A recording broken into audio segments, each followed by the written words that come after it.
Hi everyone! Thank you for joining me here today. If you're new to my channel, welcome. My name is Irene and in today's video I'm going to be sharing with you guys some of the very popular handbags that I love but I will not be purchasing. And so if you'd like to see what they are and the reasons why, then let's get straight into it.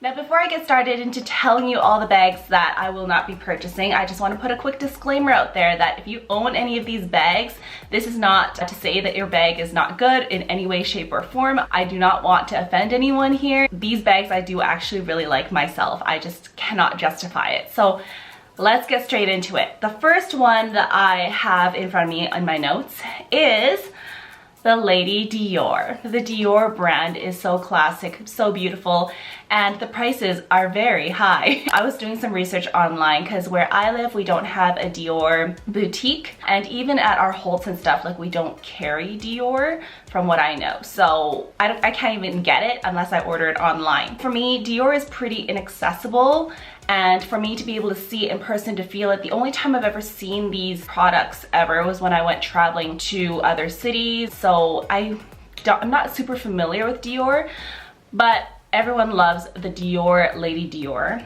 and it is an absolutely beautiful classic bag made famous by Princess Diana, I'm pretty sure. I love the bag. It is absolutely stunning. But for me and my lifestyle, I am very casual.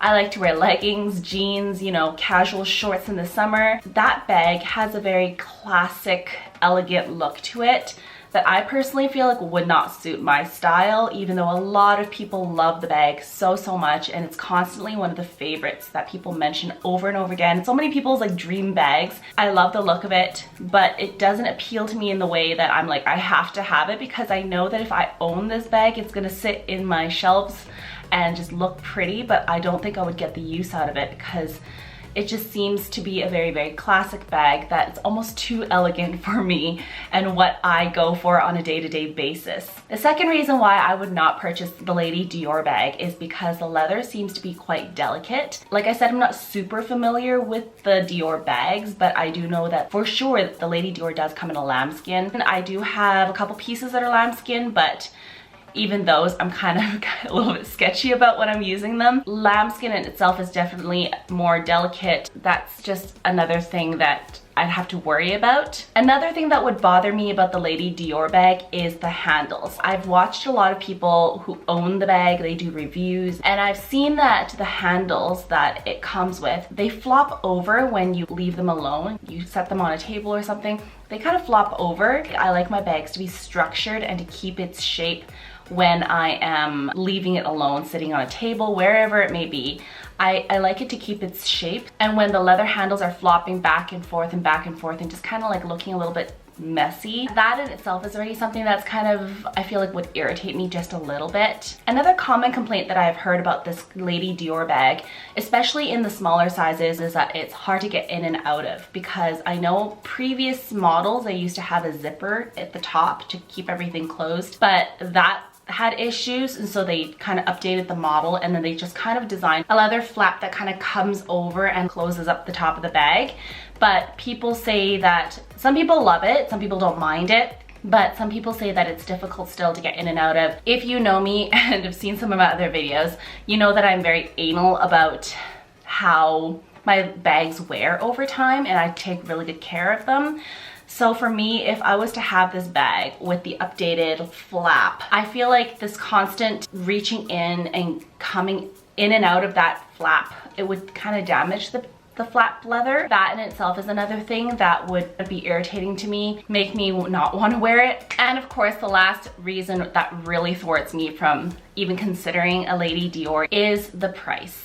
It is insanely pricey for what it is. There are a lot of pre-loved options in the pre-loved market. However, they are still selling for quite a hefty amount. I mean, like, I'm not looking at pre-loved prices, but in front of me, they range from $5,600 to $5,900 in that range, plus taxes, for the small sizes that I would ever be interested in. Now, obviously the prices jump up if you are looking for even larger versions. So if that's the case, I would rather get myself some Chanel seasonal flap or flap bag than to get myself this Lady Dior that I don't think really suits my style very well.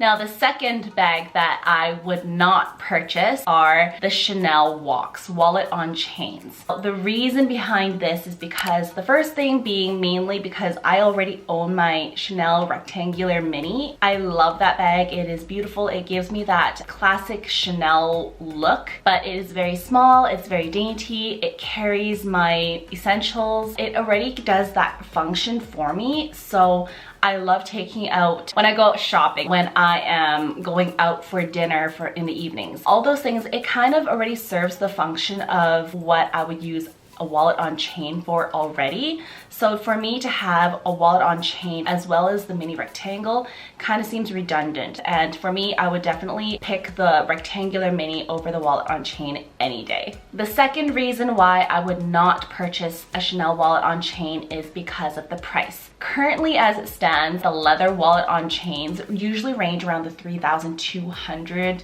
Canadian dollars range, and then you're adding taxes on top of that. For that price, I could easily get a full-on sized bag. So for instance, like I could get a Givenchy mini Antigona or even a larger size. I could go get a Celine luggage tote. I could get something else that is very substantial, that is also amazing quality, rather than getting this tiny little wallet on chain that barely holds your keys and your sunglasses. So those are the two main reasons why I will not be purchasing a Chanel wallet on chain. The third bag that I will not be purchasing is the Louis Vuitton Capucines. I don't know how you say this word, but I'll put it up on the screen right now. I've eyed this bag design for several years, ever since they came out with it. I don't remember exactly what year Louis Vuitton decided to come out with this design, but it is stunning. It is gorgeous. And I remember thinking when I first saw it, one day I will get this bag and it's going to be one of my collector pieces. But I look at it now and I have lost that feeling for it. The main reasons being that it is extremely pricey. I mean, Louis Vuitton, it is a luxury brand, obviously, but when you put it head to head with Dior, with Chanel, with Hermes even, obviously it is like the lowest, most affordable brand out of those guys. And when you consider that, that's like, for me, that's one of the main reasons why I go shop at Louis Vuitton, is because I want that luxury feeling and the luxury products without such a crazy high price tag as Dior and Chanel and all those other stores. But the problem with this bag is that it is quite a pricey item for what it is. Mind you, I understand it is a lot of leather. It is usually, I mean, they come out with different versions throughout the different seasons, but the ones that I've mainly seen, they are usually all leather throughout. I don't know about the interior lining, but the rest of the bag is not like coated canvas like a lot of their bags are. Even still, I look at the bag now and it seems like it's overpriced for what it is, and I can't justify purchasing it for that reason, even though it is quite a substantial bag. It holds a decent amount. Another reason is that I already own my Fendi Peekaboo, and it has that similar style and design where it's kind of got that rectangle shape. It's kind of got the top handle and it's got the turn clasp. Like, it's kind of, it has similar looks to it, and for me, I would rather have my Fendi Peekaboo that is very understated versus the Louis Vuitton Capucines, which has that big LV logo on there and it's kind of in your face. So there's also that reason. I forgot to mention that I was looking online and I was looking at the prices of the Capucines. It ranges from $5,800 for the mini size up to $7,200 for the MM size. So I would rather get a Chanel in that price range than to buy this bag.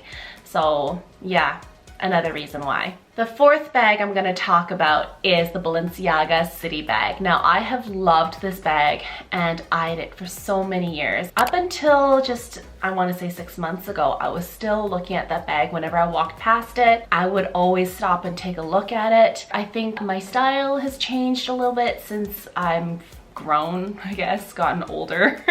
And it is a very grungy style bag, which is great for casual everyday looks. But for me, I want bags that can transition easily from daytime wear to nighttime wear more easily than the Balenciaga City bag. It is a very casual looking bag, and for me, there really is no way for me to dress that up and make it look more professional or look more fancy for an evening out or even for business and work. It's just not very versatile in where you can carry it, because it does give you that very grungy casual look. Another reason why I will not likely be purchasing the Balenciaga City bag is because it is not as popular as it used to be. I'm not one to really care if a bag is still popular. If you guys have watched my other videos, you guys know that I own the Givenchy Mini Antigona, and I just recently purchased that about 6 months ago, and that bag has kind of gone down in popularity as well. It's not that I really care so much about that, it's more so that it just doesn't appeal to me anymore, and I think it's kind of,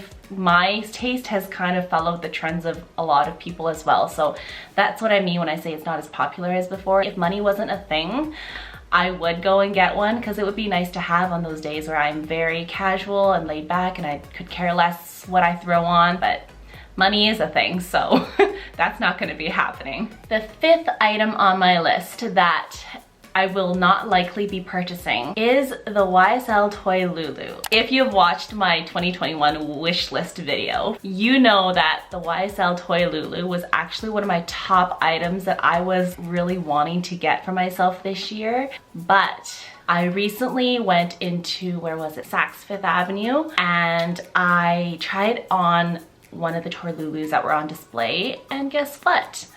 They changed the strap, so the shoulder strap, they had changed the design so that it is no longer adjustable. This is not good for me. I am not a very tall person. I'm 5'3", and when I tried that bag on, it was much too long for me. I hate when bags hang too low on my hips, and it just makes me look like a child, like it doesn't fit me properly, like I'm too short. So I was super disappointed when I found out that they had basically changed their design, which does not make sense to me, because when you change a design on a product, it should be an improvement. I don't know why they decided to take away this functionality of being able to adjust the strap to whatever length you need. So yeah, when the SA told me that, I was pretty much turned off of the bag because it does not look good on me. And if I can't wear it that way, there is no top handle on this bag, you can't wear it any other way other than as a shoulder bag and as a crossbody bag, and if the strap doesn't work for you, it's not gonna work. That is the main reason why I will not be purchasing the YSL Toy Loulou unless I can find one in the pre-loved market, really great condition for a good price. I forgot to mention one more reason for why I would not be purchasing the YSL Toy Loulou. It's because YSL, I have owned several of their pieces. So I own the Sac de Jour, and I used to own their one wallet on chain that I have recently just sold. But I have learned that YSL does not carry very strong resale value. So that is another reason why I would not likely be purchasing a Toy Loulou or like a whole lot of new YSL. If anything, I'd rather look in the pre-loved market. It's better for my wallet and better for the environment. The sixth and final bag that I'm going to talk about today is an oh so popular bag that has come from Chanel. It is the Chanel 19. Now, if any of you guys share my thoughts on this bag, please leave it down in the comment section down below and tell me what you guys think about the Chanel 19. Again, if you had watched my luxury wish list for 2021, I had mentioned that the Chanel 19 was part of it. I had wanted this bag because it's such a hot item. Since then, I've had some time to think and I've come to several conclusions. The first thing that I'm not really sure about this bag is the fact that it has mixed metals in their hardware. They use gold and I think ruthenium hardware in their bag. That in itself, I mean, it could provide versatility in the sense that you could wear different jewelry and it wouldn't matter how you match it to your handbag. But to me, it kind of throws me off because I am kind of OCD and I like things to kind of match. So when you throw in your gold hardware and your ruthenium hardware all together, it's kind of something that just kind of throws me off. The second reason why I would not likely be purchasing the Chanel 19 is because it is quite a large bag. I don't like to carry big bags, and they come in the small, medium, and a large for the Chanel 19. Even the small is quite large. I've watched other people do video comparisons of the Chanel 19 sizing to the classic flaps. Basically, the small size of the Chanel 19 is pretty much equivalent to the Chanel like medium classic flap, and it is quite large. So there is also that reason. It's very large. I don't like large bags. Reason number 3 is that I am not sure how well this bag will age over time. It is a very puffy looking bag, and as we all know, puffs can kind of, you know, flatten down over time, especially with use and just with general wear and tear. With this bag being around for just a few years, it's very relatively new, and it's kind of hard to say how well it will wear over time, especially with the different leathers that it comes in, because this bag really relies on the puffiness of it to give it its look. That's what its signature look. If the puffiness kind of flattens down over time, I'm not entirely sure how it will look and how good it will look over time. The final reason why I will not likely be purchasing the Chanel 19 is because there are some concerns about the hardware at the top of the bag causing indents on the lambskin or whatever the leather it is, and causing the puffiness to kind of, again, sink down and lose its puffiness. All in all, it's mostly has to do with